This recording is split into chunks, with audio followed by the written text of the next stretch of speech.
Magandang araw mga kabi. So for today's video, mag-update lang ulit tayo sa mga kalapati natin. So update ko kayo sa bagong acquire natin na kalapati. At ito pala yung pinagpares natin. Wala naman bagong update dito sa dalawa na to kasi namimisa nga. So baka next week mga kabi, magkaroon na to ng inakay. Ayan yung dalawa natin yan. So parehas na champion line nito mga kabi. So pakita ko sa inyo yung dalawang pares natin na dating nga na pang big time. Ayan, so pakita ko sa inyo mga kabi. At susunod ko na kayo update dito sa dalawa na to. Ayan. So katabi lang naman ito. Ito yung mga golden boy sweater natin. Hindi ko napapakita sa inyo at medyo malalaki na. Ayan o. Malalaki na mga kabi. Malalaki na kalokohan. Ayan, tinutuka ako. Utragis. Ayan. Pwede nyo nang makakuha sa atin yan sa mga nagmamanok dyan. Ayusin ko lang itong tulungan. Ayan, manunuka. Ang sakit manuka. So ito mga kabi, yung linyada nga nagaling kay paring Sadyan. Parehas to. Ayan, so baka tumalo na naman. Tumatalong kasi itong kak natin na to. So itong kak natin, ayan, kung mapapansin nyo, medyo bumabaliling siya. So pero magaling na to. So hindi ko alam kung nung binigay sa atin to ni paring Sadyan, medyo baliling na o dito na lang sa loop natin. So medyo matagal na kasi sa atin to. So yung dalawa na to. Tapos ito champion line din to. Itong pares na to. So pares na kalapati niya to. Ngayon lang natin gagamitin. Lalo na yung blue bar na to. Matagal na sa atin to na nilagak niya sa atin. Kasi busy nga yung naglagak dito ng kalapati niya. Si paring Sadyan niya. Ayun, busy sa trabaho, nilagak niya rito. So napanalunan sa auction. Ito naman na linyada na ito, palit kambing nga. So puro big time ngayon yung gamit natin na lahi kasi palit kambing. Yung na-acquire naman natin, papakita ko sa inyo yung bagong na-acquire natin na future breeder natin sa loop natin. Pang-infuse natin at pang-upgrade ng linyada. Yung piso, tamang barko nga. Pakita ko sa inyo mamaya mga kabi. Ayan, update ko muna kayo. Ayan, ganda kalapati parehas yan. So ito, pinapares ko dati to doon sa blue bar natin na naglugon nga. So kalulugon lang, naglugon ulit. And yung kapares niya dapat. So matagal kong kinondisyon to.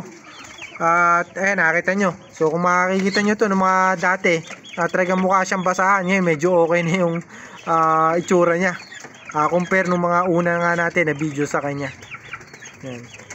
So ayaw niya kasing parisan yun. Kaya nagkahiwalay sila. Pinaris natin sa choco ngayon. Naglugon nga yung blue bar natin na yun. Kaya wala pang itlog hanggang ngayon. Di pa nagtutuloy mag-itlog. Kasi itong kak natin na to, yan lang yung pinaparisan niya. Kaya ngayon gagawin natin mga kabi, bali sila na nga ang pinagpatuloy natin na pagparisin. Titingnan natin kung magiging big time. Yung pangalan pa lang kasi palit itik tuloy, palit kambing. Palit kambing yung kalapati na to. Ito, linyada na to. So pakita ko naman sa inyo yung piso tamang barko natin na galing nga sa big time puncher. So pakita ko pala muna sa inyo yung Tacloban natin na nagkasakit. 2 times north natin saka 2 times south ito. So medyo ihika-hika siya. Mukhang nagkasakit siya. So baka kulang lang sa calcium. Titingnan natin. Ito yung ano nga natin, 2 times norte, 2 times south, Tacloban. Ayan. So kagandang kalapate. At update ko kayo, sana mabuhay to at hindi mamatay. Pero mukhang tingin ko mabubuhay naman siya. At hindi naman siguro grabe yung naging tama niya siguro. Calcium lang to, kulang lang siguro sa calcium kasi bigla na lang siya umika. Tapos medyo pumapayat nga, titingnan natin kung ano magagawa natin. At sana mabuhay, update ko kayo susunod kung mabubuhay itong kalapati natin. Pero mukhang maganda na may kondisyon, no? Puting-puti yung ilong niya. Kung titingnan nyo mga kabi, no? Gandang kalapati. So talagang maganda kalapati to kasi anak ng 7th overall to mga kabi. Tapos 2 times norte pa siya, 2 times south. So yung tatay niya, finisher din ng norte. Yung nanay niya naman, Santa Ana Clacker. Yan yung linyada natin. Bali linyada na to mga kabi, future breeder natin, yung mga naging anak niya. So update naman tayo sa bagong linyada natin na na-acquire mga kabi. So una ko nga pakita sa inyo mga kabi yung blue bar na white top natin na galing kay Sir Iking de la Cruz. So tatlong ibon niya, champion nga sa Alegre OLR top 20, tatlong ibon. So gaano kalupit yun mga kabi. Tapos multiple champion pa siya sa loop niya. Saka dun sa mga pinapalipad niya ng mga tropa niya ata, champion din. Ayun o, gandang ibon yan mga kabi. So ito, bali anak ng golden pair niya. So sa pagkakaalam ko mga kabi, kapag tinawag na golden pair, puro anak nga puro champion o winner. So kaya ito mga kabi, anak nga to ng kumbaga kapatid siya ng champion at winner. Kasi according to kay Sir Iking, so hindi pa kasi dumadating yung natin pedigree, papakita ko sa inyo mga kabi. Pero yun yung pagkakasabi sa ating anak nga ng golden pair. Ito. So yung isa naman natin, papakita ko rin sa inyo yung pinsang buo ni Piso Tamang Barko. Ayan, so next naman. So kung big time na si Palit Kambing, ito mas big time to kasi ang linyada na to, Piso Tamang Barko. Pangalan pa lang mga kabi ng kalapati at ng linyada talagang big time na. Sipin nyo, Piso nyo, Tamang Barko. Ayan, gandang kalapati, Grisel. So pinsang buo to ni Piso Tamang Barko nga, according nga kay Sir Iking de la Cruz. Pinagkunan natin ang ibon na to. So pakita ko sa inyo yung pedigree na to pag dumating na nga. So papaprint pa kasi natin. So dapat bibigyan tayo ni Sir Iking ng written niya, handwritten. So kaso ngayon nagbago nga isip ang ginawa. Sesend na lang daw sa atin yung pedigree na bago. So tapos tayo na raw magpapaprint.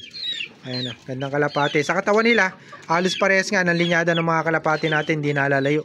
At maganda rin. So ito mga kalapati na ito, medium size lang to. Yung unang pinakita ko mga kabi, siguro papasok ng big size yun, medium to big size, kasi hen daw yun. So mga young bird pa naman to, so hindi natin alam kung magtutuloy nga na hen yung blue bar natin na yun, yung na-acquire natin na yun. Tapos ito, kung mag-hen ba to o kak, pero according sa kanya, kak to. So isang kak at saka isang hen kasi mga kabi yung binibili natin kadalasan pagka bibili tayo ng champion na kalapati sa mga champion puncher. So pakita ko naman sa inyo yung isang grisel natin, ayun. So papahawak ulit natin sa kasama natin kay Sir SB. So ito naman yung anak ni Piso Tamang Barko. Ayan, nakita niyo siguro. So mukhang lang to mukhang netoy lang. So mas maganda yung katawan ng dalawa na yun, ayun, no? So ito maliit na ibon lang. Yung dalawa kasi na yun medyo pasok sa panglasa ko, yung dalawa na yun. Ito medyo maliit to. Pero sa tropa natin to. At ang gusto niya kasi medyo may edad na at breeder age na. So ako, ang gusto ko kasi mga kabi, pag binibili ko ng kalapati, gusto ko young bird para talagang sa akin yung basal ng mga anak na kumbaga pag ginamit nyo, talagang simula bata. So kapag kasi breeder age na yung binili nyo, hindi nyo alam kung ilang beses na ginamit yan. So hindi nyo alam. Kaya kung minsan pag nakakabili kayo, konting similya na lang nangyayari kasi sobrang laspag nangyari. So ganoon kaya pag ako bumibili mga kabi, young bird na young bird mga kabi. At hindi tayo bumibili ng breeder age, malimit mga kabi. Pero yung tropa nga natin, nagpasabay sa atin. So ito yung napili niya. Ayan, yung anak mismo ni Piso Tamang Barko. Ayan, Grisel. Ayan, so yung Grisel natin, pinsang buo ni Piso Tamang Barko, ito anak to. Ayan. So mas matanda to mga kabi. So hanggang dito na lang mga kabi yung video natin. Tin-update ko lang kayo, pinakita ko lang sa inyo yung mga bagong acquire natin. So bali ito pala, pupunta to sa tropa natin. So yung dalawa, future breeder natin. So kung hindi makukuha ng tropa natin, tayo gagamit na to. So nagpasabay kasi sa atin So happy flying sa inyo, God bless.